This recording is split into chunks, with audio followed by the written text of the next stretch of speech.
So according to me, the top priorities for the banking sector, the BFSI in general and banking sector in particular for 2023 would be uh, to do the complete digital transformation of their entire footprint in the business. A. B is that to have, while doing this, to have more security built ground up on all the layers. And three, to have adequate skill set to manage their IT, which is going to be the next, uh, next revolution in the BFSI sector.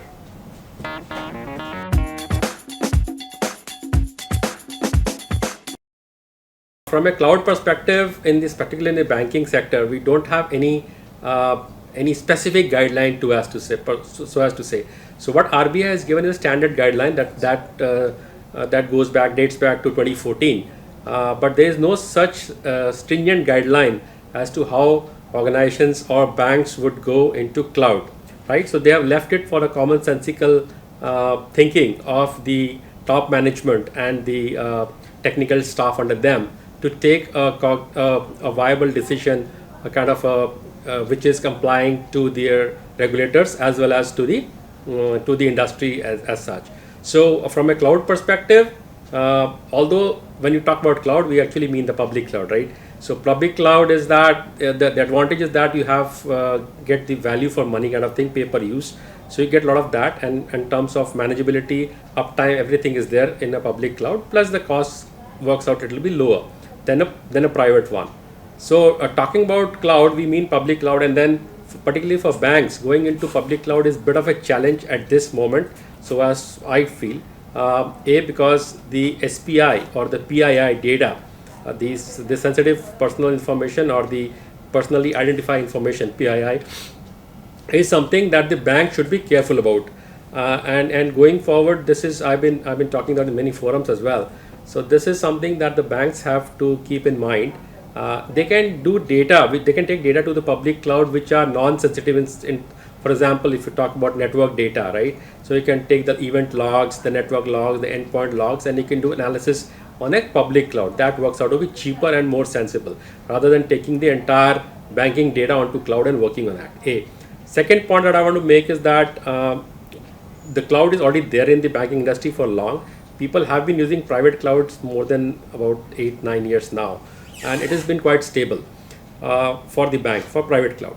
So to me, it would be two ways. Basically, you have the data center providers. They can work as a private cloud providers in India, or the public cloud service providers or the big tech companies can carve out a private cloud within a public cloud.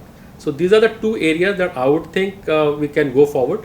But again, it has to be carefully examined, and a decision has to be taken in full awareness with all the parameters to be kept in mind.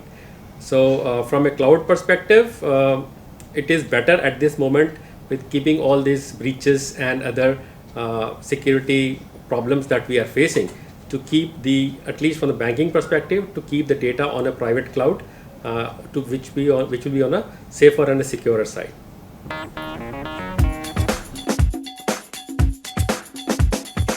So, like I already mentioned, that banks already have a full-fledged private cloud working for them, right? Whether it is on-prem or it is shared on a colo basis, but it is a private cloud and it is working perfectly well. Now, when you talk about hybrid cloud is basically you're connecting a private cloud to a public cloud in which the data is shared. That is the definition of a hybrid cloud. Now, once this happens, the data from a private cloud goes into a public cloud. So again, the security aspect, the data sovereignty aspect comes into play. That we need to have, although the new data privacy bill and the security bill is coming up, and we can see there that the sovereignty angle is kind of diluted, so as to speak. But I would still prefer that the data would reside within the sovereign territories of India to start with. Second is that the bridging between the public and the private cloud should be done on areas which is high compute or IO intensive for a brief period, bursting as we call it in cloud, right? So that's the area that we would prefer to go reside on a public cloud which is a pay-per-use basis. So that will make more economical to the from the bank's perspective, from an organization perspective, not a bank, but from an organization perspective. That's how it make more sense instead of investing something on their private cloud, which is kind of a sunk cost for the organization. It is better to bridge between the public and the private on a bursting kind of mode, in which it is their peak performance, for example, year-end sales or something which is going on. So those things can be put on the cloud so that you can take the best of the both sides.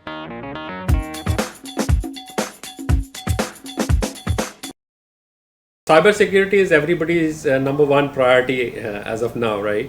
So with what happened is that during the COVID times, the people had a lot of time, and we had a byproduct known as ransomware as a service, which came out of the COVID times.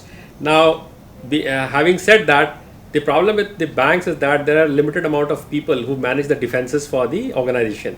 Now, for an external attacker or a state attacker, the resources and the target points are infinite. So what happens is that you have a limited set of people defending a fort, for example, and there's one chink which is there in the fort, and the attacker, they keep on relentlessly trying to enter from that particular. So that happens, So breaches happen. Because there are a number of things from a technical perspective. We have end of life operating systems, we have end of life devices which has got a number of vulnerabilities which are not patched. We don't even know how many systems are there in our network. So again, you have an asset management problem. And third is that the skill set, the resources who are actually managing it, that they are completely not interested in doing it. Even if they have the will, they are not motivated enough to do it. And third is that they're completely unaware. So these are the three categories that I would bucket these resources, the security resources who are currently working.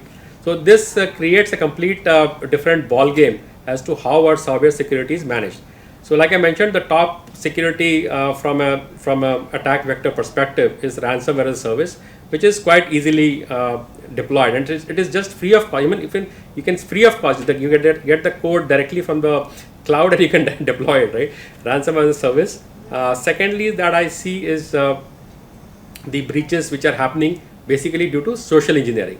Now, if you look at the technology that we have, the technology is quite secure, robust for us, so as to say. But from a security perspective, social engineering is number one problem currently in the industry, because human element is the weakest link in the security chain. Now, if you play with their psyche, if you play with the emotions, like for example, your electricity is going to get terminated, what is going to happen to my children, right? So for example, my account is getting go blocked. If my credit card ATM pin is getting blocked, so what do? So these are things that people play on the older citizens, on citizens who are not aware, or the customers who are not aware of the vulnerabilities, and they play on that. So technology wise, it is quite secure, but again, social engineering is one of the biggest threats that we have. Third is, of course, like I mentioned, talent and the human element being the weakest link. And fourth is that, again, from a security perspective, you need to have the right tools and practices in place to take care of the security breaches.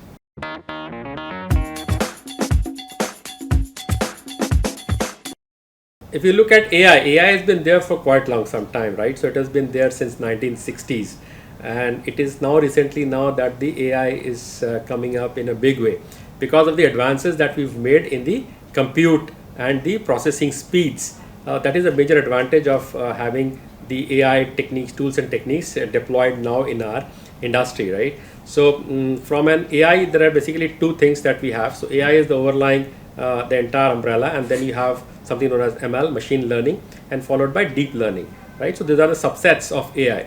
So machine learning is again something that is based on the machines learning just like a human being, right? So that is something they use artificial neural networks to work on. But again, all of these comes to an optimization problem. So basically an optimization problem.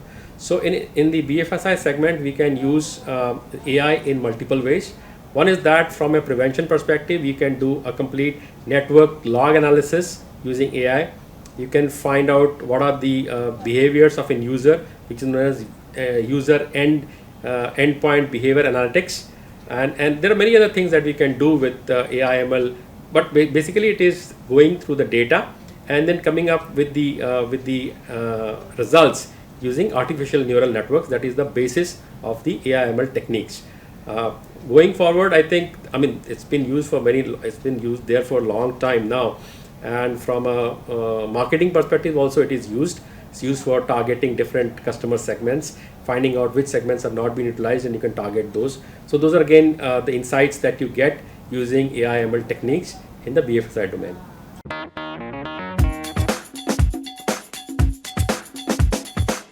Security perspective, it is not only the BFSI sector but the entire IT sector, right? So everybody has to be, following the basic security tenets and guidelines in order for them to be secure and their applications to be secure, right? So there's so gamut of applications available, and people are using no code, low code kind of solutions to deploy and produce and put the applications for the consumers to use at a very rapid pace. The basic message that I want to give is basically you have to use your common sense. The technology, the basic tenets for security is already there, right? So you cannot use the default username password for your basic active devices in routers or managed switches. So it comes with, say, admin and password is 1234. So you cannot let that hold. So somebody has to change it. So that is the normal tendency of people of not changing it. This is fine. It's an internal network. It's in a militarized zone. So let's not do it. But that's not the standard practice.